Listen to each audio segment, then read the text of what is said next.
queria, antes de tudo, eu não sei se vocês sabem, mas a minha vinda como pároco aqui dessa igreja, ela se deve 100% a esse grupo do Espírito Santo, que eles que foram exigir isso lá com o bispo, reclamar, não sei o que, etc. Tal.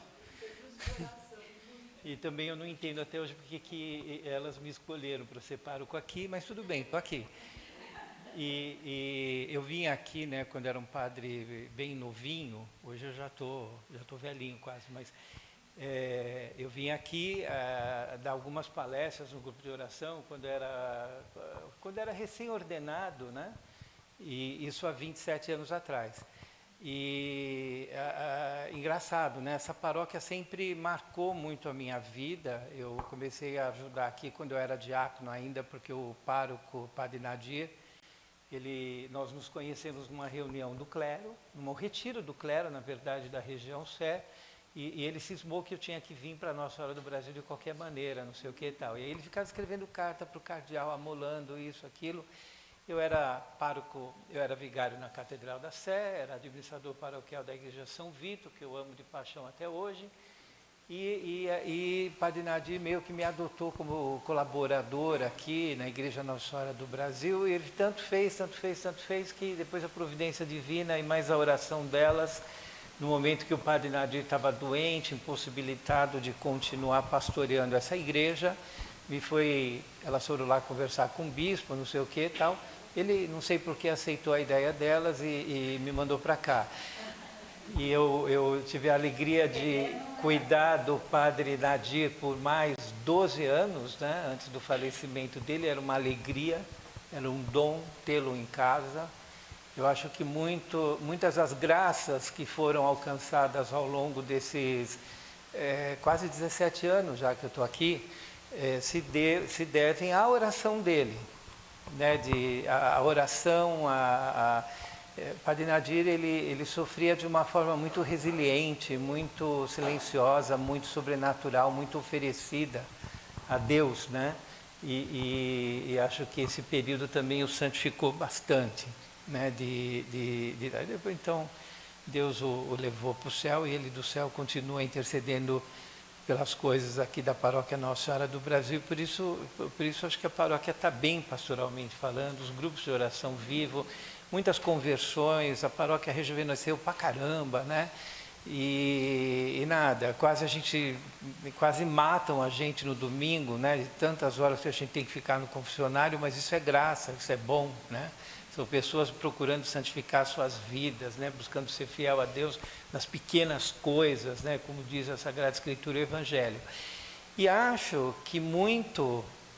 veja, por quê? Porque as graças de Deus a gente sempre alcança, não pelos meios... Nós dispomos dos meios humanos porque queremos colaborar com a graça de Deus. Mas as coisas de Deus se alcançam com oração e penitência. Oração e penitência insistente. E o que esse grupo de oração? Por isso que é importante ter nas paróquias grupos de oração. Apostolado de oração, grupos de oração, pessoas que sejam intercessoras, que conquistem o coração de Deus com o seu espírito de sacrifício, com a sua oração, com a sua petição, né? E também acho que aquelas freirinhas que ficam enclausuradas lá no Jabaquara, não sei o que, etc. tal, elas redimem mais o mundo do que os nossos políticos. Opa, falei desculpa. Mas com um terço na mão, né, não sei o que, etc. tal, ganham mais os favores de Deus, né, do que muitas vezes os ativistas. Obrigado por esse seminário com um tema tão bonito. Eu estou com uma dificuldade enorme aqui na paróquia. A paróquia, eu acho assim que uma parte de um termômetro para ver o quanto nós somos agraciados por Deus, é pura graça de Deus, é a quantidade de sacerdotes que é formado dentro de uma comunidade paroquial. Então, essa paróquia, ela já ofereceu para a Arquidiocese de São Paulo vários sacerdotes nativos aqui. Por exemplo, o primeiro faleceu há pouco tempo, o Monsenhor Calazans, que durante 40 anos foi pároco do Santuário Nossa Senhora da Penha, ele foi para lá quando lá ainda era a Arquidiocese de São Paulo. Ele morava aqui na Rua Atlântica, né? Ele foi meu pároco lá na Penha, E quando eu vim para cá, ele falou brincando, ele veio e falou, a gente trocou, né? De não sei o que, ele fez uma piadinha que eu não gostei muito, né? Não sei o que, porque ele falou, então eu fiquei pobre, você ficou rico, né? O que ele está dizendo. Mas ele, assim, era muito carinhoso. O padre Alessandro morava na Rua Atlântica. Essa paróquia ajudou na formação do padre Ivandro. Essa paróquia ajudou, acolheu e formou praticamente os padres João Bechara, os padres Bruno Vivas. Essa paróquia recentemente gerou as vocações dos diáconos Pedro que são quase... a vida desses dois é um mistério enorme, né? É pura graça de Deus, né? E o problema é que todo esse povo, né? Eu sou muito seletivo para dizer a verdade, né? Para conquistar o meu coração para ser padre, eles têm que ser muito melhor do que eu, eles são. Só que isso me traz um pouco de dificuldade, porque agora eu sinto até constrangido, com vergonha de fazer homilia, porque a deles são tão elevadas, são tão cultas, são tão preparadas, são tão inteligentes, são tão bons oradores, né, que pregam com paixão, transmitem o amor a Deus, não sei o que e tal, que eu já falei para eles, eu vou ter que mudar de cidade por culpa de vocês. E vocês tiveram, acho que puderam experimentar a graça, né? Porque propositalmente nesse seminário do Espírito Santo eu encomendei esses padres que cada um desse palestra, né? De não sei o que, tá, para que a gente pudesse experimentar, né? Usufruir, vamos dizer assim, né? Um pouco do fruto do trabalho que também é desse grupo de oração. O tema que me foi, eles todos estão indo embora, né? Eles voltam de vez em quando, o padre João Bechara já está em Roma, já retomou, deve terminar a tese doutoral dele até junho, julho, e o padre Bruno Vivas termina o mestrado na mesma época, e os dois diáconos estão voltando essa semana para Roma, um vai começar o mestrado em filosofia e outro em teologia espiritual. E eles vão estar sempre um pouco aqui com a gente, sobretudo nos períodos em que, no ano acadêmico lá, né, for de férias é longo, ao invés de ficar lá, eu peço para eles virem para cá e nos ajudar. E o tema que me foi pedido para falar é o amor que diz que é sim. E é lógico que um tema desse me remete necessariamente a uma figura bastante discreta. Na Sagrada Escritura nós temos pouquíssimas informações sobre essa personagem, sobre essa figura cuja vida foi um contínuo sim a Deus, e não foram sims fáceis, como nós vamos ver, que é a figura de Nossa Senhora, a figura de Maria.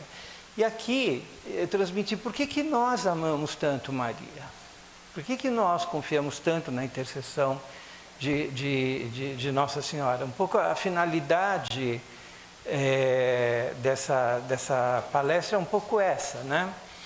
E vamos dizer assim, às vezes essa devoção que temos a Nossa Senhora não é tão compreendida pelos nossos irmãos protestantes evangélicos, né? Eles interpretam isso de uma forma como se nós fôssemos, sei lá, como se Nossa Senhora... porque, claro, a salvação, todos nós somos salvos pelos méritos de Cristo, pelo sacrifício que Cristo realizou por nós, entregando-se na cruz. E é importante dizer isso, olha, a nossa fé, a base e o princípio da nossa fé, ok? O que é fé? Eu acho que é a primeira coisa que a gente precisa entender. Porque o sim de Maria tem tudo a ver com a fé dela. E o nosso sim está condicionado se temos fé ou não temos fé. O problema, assim, é que às vezes a gente tem uma noção muito sentimental e humana do que vem a ser a fé. A gente acha que fé é ter pensamento positivo, que o meu pensamento positivo pode construir uma realidade. E a gente acha que a fé, claro, o otimismo é uma manifestação de quem tem fé. Quem tem fé de verdade fica otimista, mas não é porque o meu pensamento vai construir uma realidade. Eu fico otimista porque eu confio que eu não caminho nessa vida sozinho. Que existe alguém maior do que eu, que é meu Criador, e que pelo sacramento do batismo me fez filho seu. Eu já era filho dele na ordem natural, porque todos nós fomos criados por Deus, mas pelo sacramento do batismo eu fui assumido na ordem sobrenatural também como filho dele, fui identificado como o único filho unigênito, Jesus Cristo, que assumiu a natureza humana. para que nós, para tornar esse Deus invisível, visível, né? Hoje, na bênção do Santíssimo, na exposição do Santíssimo de manhã, eu li um trecho, aquele trecho de Moisés diante da sarça ardente, né? Ou seja, do anjo que se manifesta na sarça ardente a Moisés e dá uma ordem a Moisés. Ele diz assim: tira as sandálias, porque você está pisando em solo sagrado, esconde teu rosto de Deus, né? Porque esse solo é sagrado. E claro, Moisés ainda não tinha sido redimido por Cristo. Ele não era digno de ficar face a face com Deus, né? de não sei o que tal. E hoje, nós que somos feitos filhos de Deus pelo batismo e recebemos a graça santificante, não é que nós, por mérito próprio, nos tornamos dignos de Deus. Deus nos faz dignos dele. Deu para entender? Pela graça santificante. Ele nos justifica, né? Todos nós somos justificados pelo sacrifício que Cristo entregou por nós na cruz.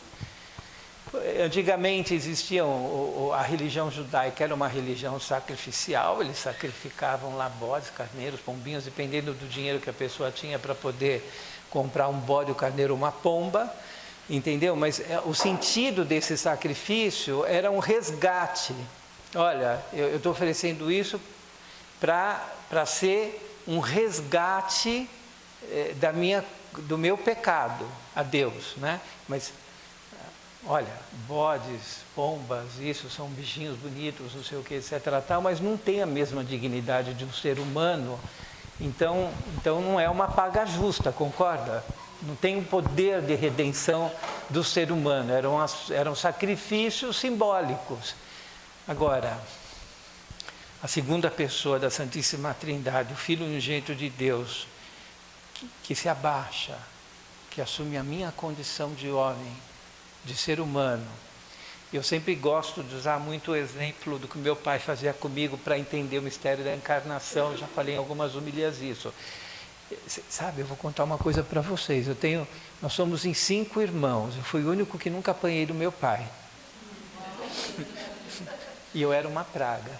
Mas o meu pai, ele era um homem muito... Quem conheceu ele aqui, né? Ele era um homem de muita oração, era um homem de Deus. Eu acho que ele tinha lá... Ele intuía alguma coisa diferente nesse filho, né? De não sei o que, etc. Tal. Então, realmente eu fui o único filho que nunca apanhou dele. E acho que a Paula também não, porque ela era a caçulinha e era mulher, né? Não sei o que e tal. Mas meu pai, quando ele queria falar muito sério comigo... Não era nem repreensão, ele queria que eu entendesse alguma coisa, ele queria me ensinar alguma coisa, me corrigir. Ele ficava da mesma altura que eu, ele se abaixava para ficar na minha altura, e olho no olho. E aí eu entendia, bom, o negócio aqui é sério, né? E não sei o que e tal. Mas não é isso exatamente que Deus faz conosco em Jesus Cristo? Ou seja, ele assume a natureza humana. E por que é Jesus Cristo que assume a natureza humana? Porque todas as coisas foram feitas com o Filho, pelo Filho, através do Filho. Nós somos criados à imagem e semelhança do Filho, da segunda pessoa da Santíssima Trindade. Então, claro que era ele que tinha que vir nos resgatar nesse sentido, uma compreensão um pouco mais aprofundada da teologia. Mas quando esse filho, né, sem deixar de ser Deus, né, assume a natureza humana e Deus pode tudo, e essa é uma perspectiva de fé, Deus pode tudo, pode tudo. Quem pode mais, pode menos, concorda? Então, quem pôde criar um universo tão imenso que a gente não para de conhecer, do nada, toda a história da salvação é fichinha, concorda ou não? Porque diante do milagre da criação, né, de nós estarmos aqui, da genialidade humana, das descobertas que o ser humano é capaz de fazer, tudo isso é dom de Deus, porque fomos criados à imagem e semelhança de Deus. Então, a mim me espanta os racionalistas, entendeu? Quando, por exemplo, põe em dúvida a respeito da virgindade perpétua de Nossa Senhora. Eu acho até que é meio ridículo. Aí eu tenho um outro amigo, que ele é advogado, é um funcionário público de alto escalão, não sei o que, etc. Tal. Ele trabalhava com outro amigo que objetava né, os privilégios marianos, né, e ele fazia uma coisa muito engraçada, até um pouquinho vulgar, mas engraçada. Ele dizia assim: olha, meu amigo, pensa direito comigo, faz de conta que eu sou Nossa Senhora. Já era estranho, né, porque, né, não sei o que tal, mas pensa comigo, né, e aí eu recebo o dom, eu sou criado cheio de graça, sou criada cheio de graça, porque Deus tudo pode, e quando escolheu quem seria a sua mãe, em antecipação aos méritos de Cristo, ok? Isso é Mariologia, teologia. Conferiu a essa mulher todas as graças, e não é à toa que o anjo, quando se refere a Nossa Senhora, quase que se ajoelha, reconhecendo a dignidade dessa mulher que foi escolhida para ser a mãe de Deus, e ave cheia de graça, não fala o nome dela, ave cheia de graça, pleno de graça, Deus te deu todas as perfeições, tu és a nova Eva, porque foste escolhida para ser a mãe do Redentor e do Salvador, e como Deus não quer contato com o pecado, Ele agraciou Nossa Senhora de não nascer com o pecado original, como eu e você nascemos. É o primeiro, vamos dizer assim, chamado privilégio mariano. Eu não sei, mas se eu fosse Deus, eu faria isso, vocês não? Me parece uma coisa muito natural, muito óbvia até, né? Já que a minha missão é ser a origem de uma nova criação, redimidas, né? Reconciliadas com Deus, né? Então, lógico, né? de não sei o que, e sobre a vida, e ele dizia assim: e aí eu recebo a notícia que eu fui agraciada para ser a mãe do Redentor. Preste atenção no que eu vou dizer para vocês. As profecias do Antigo Testamento de que a Virgem conceberia, então, que o Salvador, o Messias, viria através de uma ação divina, que a gente chama de milagre, e milagre é milagre, é simplesmente uma ação do querer de Deus, não tem essa coisa, Deus pode tudo. Então, que a Virgem conceberia, né? Na época de Nossa Senhora, na Palestina, na época de Jesus, todas as mulheres judias conheciam essa profecia, esperavam ser a mãe do Redentor. Na verdade era isso, por isso elas se casavam com essa intenção, na esperança de gerar o Messias. Tinha até isso, né? de não sei o que tal. Acho que de todas as mulheres da Palestina, a única que não fazia isso era Maria. Por quê? Porque ela há uma tradição, e ela é confirmada pela Sagrada Escritura, como eu vou mostrar para vocês. Há uma tradição que Nossa Senhora havia combinado um casamento casto com São José, consagrado a sua vida a Deus. Então ela era a última criatura da terra que não esperava ser mãe de ninguém, nesse sentido, né? Humanamente falando, né? E aí ela recebe a visita do anjo: tu és essa mulher, chegou o tempo da salvação, Deus virá ao mundo. Ele vem ao mundo e não vai mais embora, porque Jesus continua no meio de nós. Continua verdadeiramente no meio de nós, não continua simbolicamente diante de nós. Na Eucaristia nós temos a presença real de Cristo na Eucaristia, em corpo, sangue, alma, divindade. E quando a gente diz que a igreja é a casa de Deus, não é simbólico não. Né? Claro, a igreja que somos cada um de nós que recebemos o sacramento do batismo, somos templos vivos de Deus. De vez em quando cometemos pecado mortal, mandamos ele embora, dessa moradia que é a nossa alma. Quando a gente se arrepende de verdade, se ajoelha, se confessa, Deus alegremente volta, né? Nesse sentido, a graça santificante nos é devolvida. Como o pai do filho pródigo, Deus coloca o anel de novo no nosso dedo, nos abraça forte no sacramento da confissão e nos diz: filho, filha, tu não és o teu pecado, tu não és a tua soberba, tu não és a tua impureza, tu não és a tua miséria, tu não és a mentira, tu não és a falta de fé, tu és meu filho, minha filha muito amada, destinada à santidade de vida. Então levanta, sacode a poeira, dá a volta por cima, recomeça, porque eu continuo confiando em ti, continuo te amando, continuo contando com o teu apostolado, continuo contando com o teu testemunho de vida. Deus quis precisar de nós para redimir o resto da humanidade, por isso que somos a igreja. Mas o templo da paróquia Nossa Senhora do Brasil é verdadeiramente templo vivo de Deus, porque Jesus está no sacrário. Ele está realmente presente na Eucaristia. E aí, uma primeira aplicação, né? Olha, Deus, porque escolheu Maria para ser a mãe do Redentor, de Jesus, e para que Jesus não tivesse nenhum contato com o pecado, agraciou com o privilégio de nascer sem a mancha do pecado original. Será que é certo a gente comungar sem estar em estado de graça?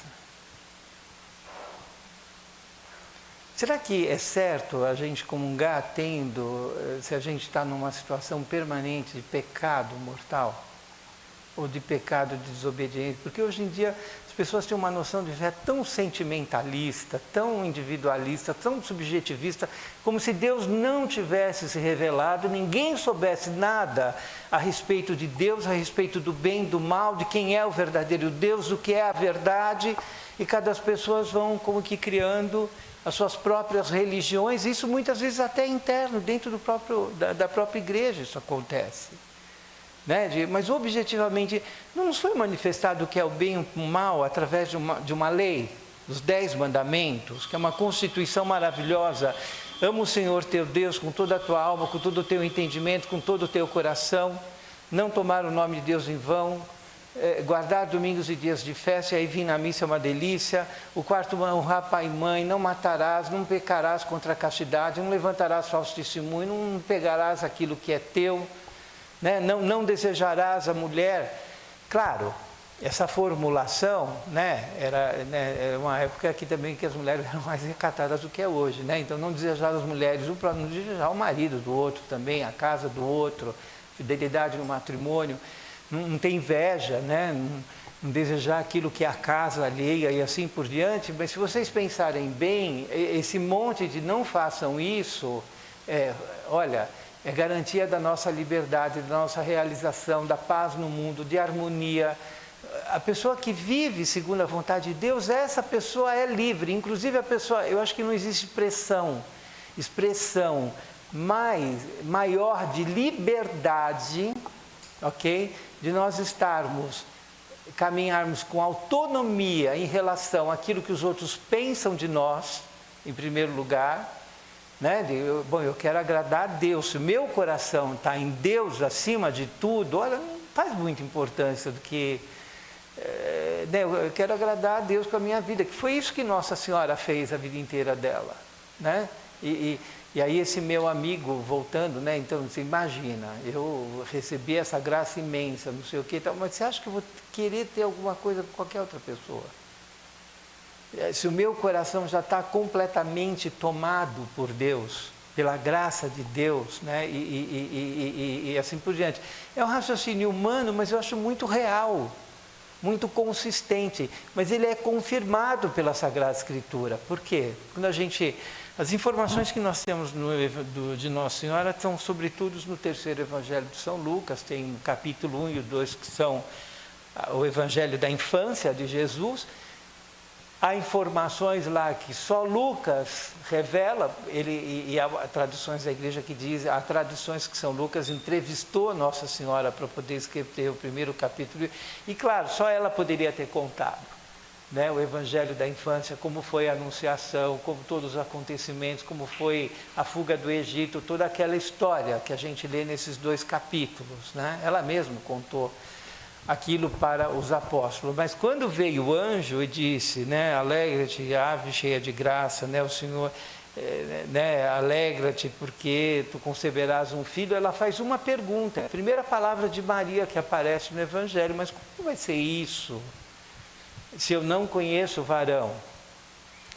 E essa pergunta, ela é reveladora. Por quê? Porque se Nossa Senhora tivesse entendido que ela teria... A pergunta não expressa dúvida. Ela quer saber o que eu tenho que fazer para fazer a vontade de Deus.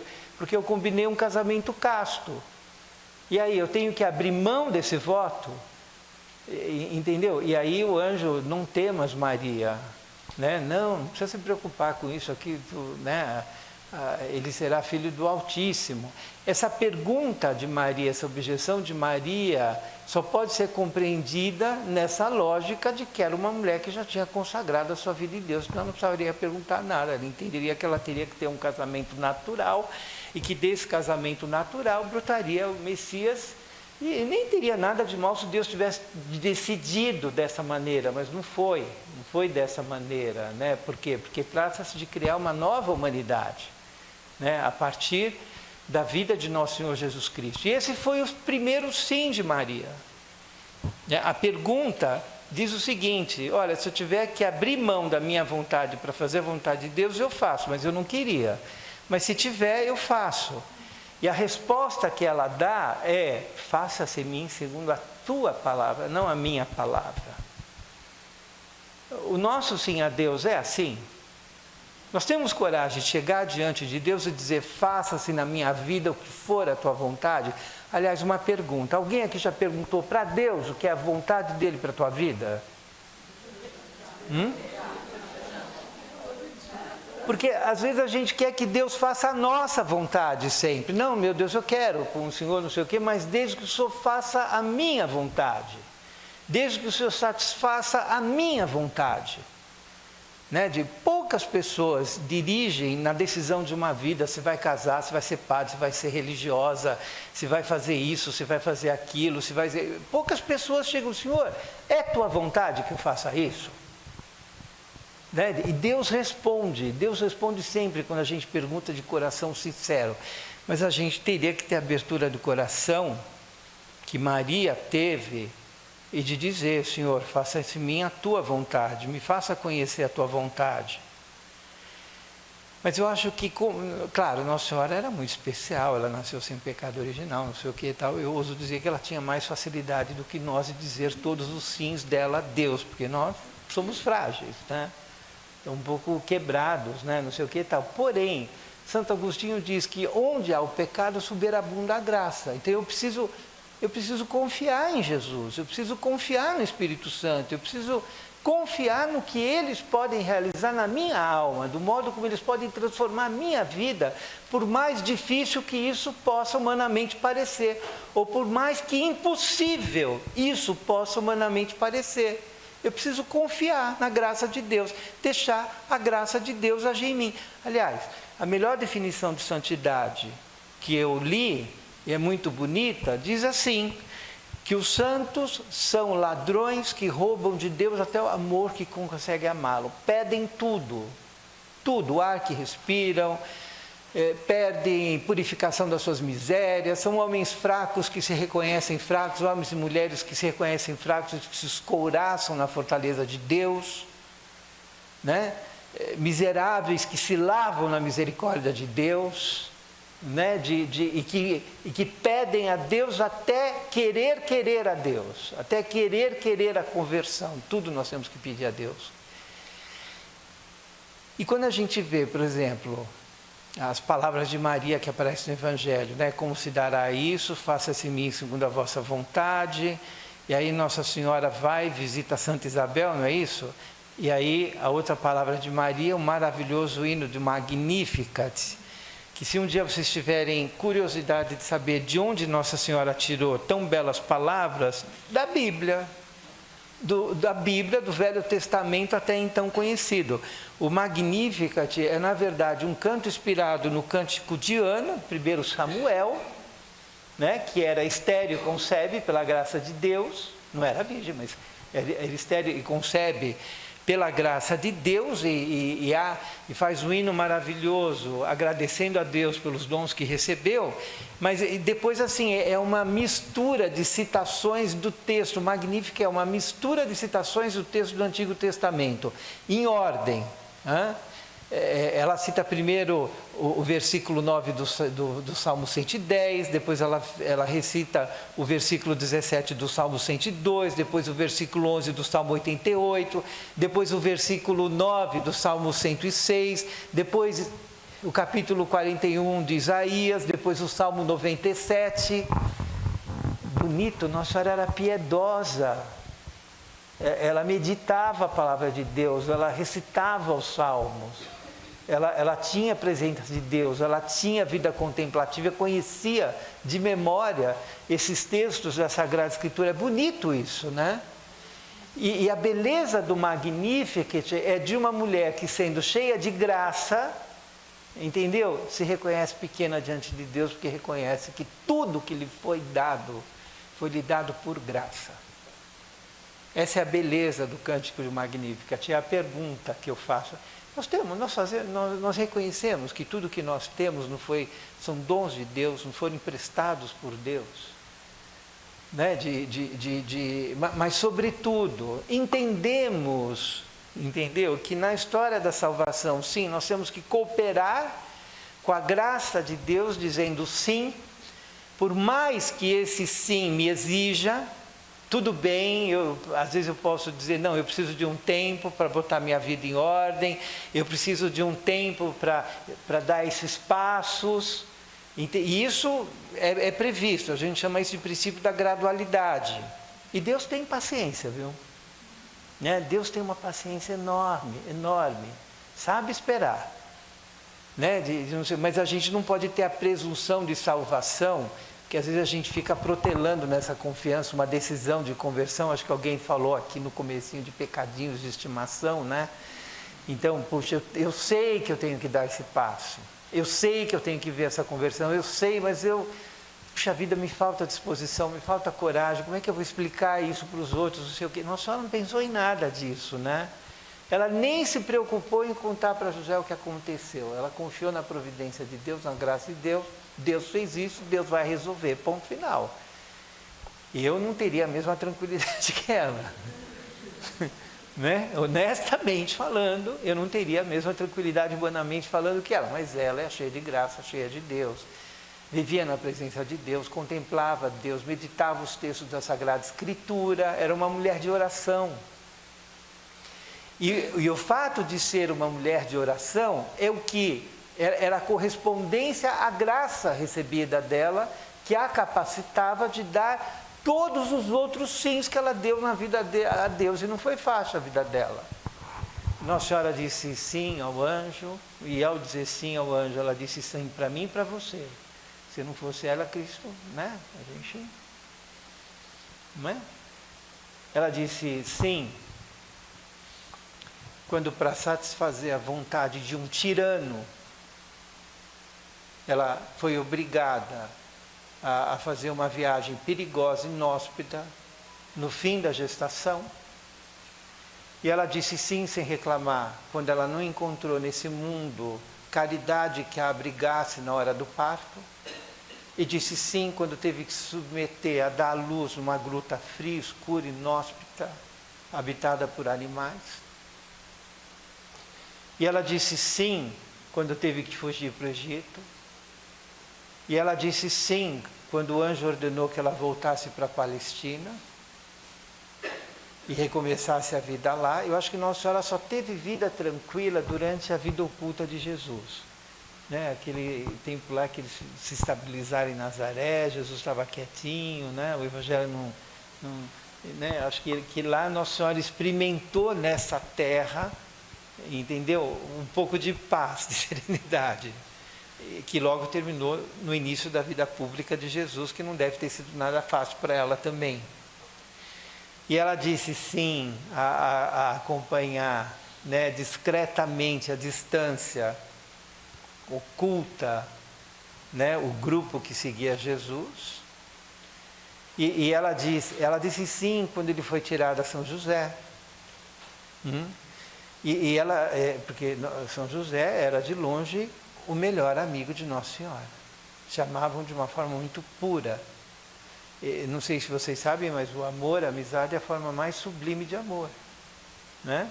E acho que quando Deus, a providência divina, levou São José e deixou Nossa Senhora, não sei o que, ela disse sim, foi um sofrimento para Nossa Senhora, né? Vamos dizer assim, a perda de um apoio, né, humano. E ela disse sim no Calvário. E no Calvário, ela disse sim quando Jesus pediu para ela assumir a maternidade da igreja nascente. E ali teve uma troca absurda, injusta. Entendeu? Porque ela teve que oferecer o filho todo puro, amado, Jesus, e ficar comigo e com você. O que vocês acham disso?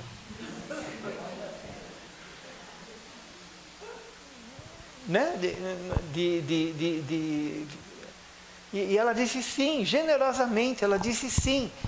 E disse sim também quando Jesus voltou para o céu e deixou ela na terra. Porque ela tinha uma missão ainda, ela tinha que confirmar os apóstolos na fé. Claro, a alegria que Nossa Senhora vive no céu é imensamente, né? Eu acho que Nossa Senhora é a pessoa mais feliz que tem no céu, porque eu não sei se vocês sabem, o céu é dado igual para todo mundo, mas o quanto eu vou gozar dessa alegria depende do quanto eu amo a Deus, concorda ou não? Se eu amo pouco a Deus, eu vou ser um pouquinho feliz lá também. Se eu amo muito a Deus, quanto mais eu amar a Deus, tanto... isso é um princípio de justiça, tudo bem, né? Deus se dá a todo mundo, não sei o que, e assim por diante, mas o quanto eu vou ser feliz no céu vai depender proporcionalmente de quanto eu amo esse Deus e quanto nessa vida temporal que me é dada como prova, eu tanto mais aprender a amar a Deus. E aí a pergunta que se faz, a minha vida, ela é em todas as coisas um contínuo sim a Deus? E olha, isso exige desprendimento, hein? Porque às vezes Deus nos pede sim coisas difíceis. E nessa descrição que eu fiz, vocês vão perceber que Nossa Senhora, a vida de Nossa Senhora aqui na Terra, ela foi permeada de uma grande alegria de ter o Filho de Deus nos seus braços, né? Mas tal como a vida do Filho permeada na cruz, né? Por isso que o coração de Nossa Senhora do Brasil é marcada com a coroa de espinhos, uma gota de sangue, é invertido, exatamente. Nossa Senhora do Brasil é Nossa Senhora dos Divinos Corações, vocês sabem disso, né? Ela foi batizada Nossa Senhora do Brasil, Madonna del Brasil em Nápoles, mas originalmente a imagem corresponde a uma devoção que já existia antes, que é dos Divinos Corações, Nossa Senhora dos Divinos Corações, onde o coração de Nossa Senhora é transpassado pela coroa de espinho de Cristo. É uma troca de coração, essa é a ideia. Bonito, né? E aí, a nossa vida é esse sim, né? Esse contínuo sim, né? Que Deus me pede um sim, que tal como a vida de Nossa Senhora necessita ser afirmado, né? Todos os dias. E a gente pode pedir a ajuda da Santa Mãe de Deus, né? Que devemos ter como objetivo que a nossa vida seja um sim contínuo a Deus. E não sei, mas todos os santos, né, atestam que, olha, uma pessoa que tem verdadeira devoção a Nossa Senhora, duvido que vá para o inferno. Duvido que vá para o inferno, de verdade. Né? E os grandes tratados, né, de Mariologia de Nossa Senhora atestam isso como verdade. Amém? Amém. Então, eu não sei se quem tem a Bíblia aqui. É a edição da Ave Maria?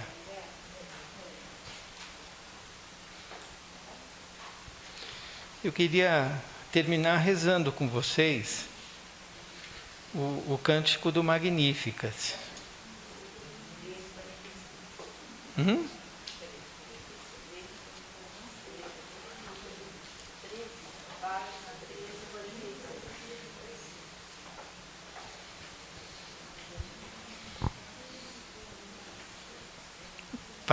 O meu não é página 1346, não.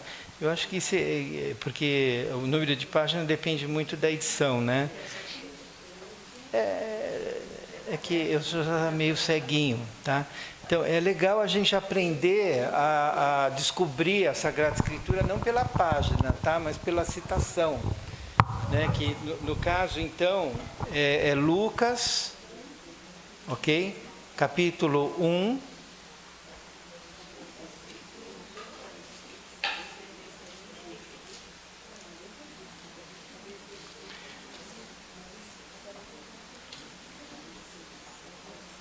Lucas capítulo 1, a partir do versículo 46. Lucas capítulo 1, versículo 46. E aí sim vou pedir para vocês ficarem de pé. Quem não tiver a Bíblia, souber, pode escutar e meditar essas palavras no seu coração. Minha alma glorifica ao Senhor. Meu espírito exulta de alegria em Deus meu Salvador, porque olhou para a sua pobre serva. Por isso, desde agora, me proclamarão bem-aventurada todas as gerações, porque realizou em mim maravilhas aquele que é poderoso e cujo nome é santo. Sua misericórdia se estende de geração em geração sobre os que o temem.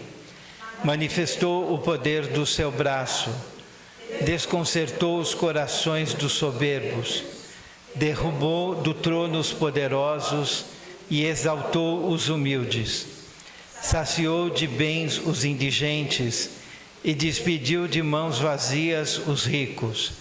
Acolhe a Israel, seu servo, lembrando da sua misericórdia, conforme prometera aos nossos pais, em favor de Abraão e sua posteridade para sempre. Amém. Eu vou dar uma bênção agora com a intercessão de Nossa Senhora, tá bom? O Senhor esteja convosco. Está no meio de nós.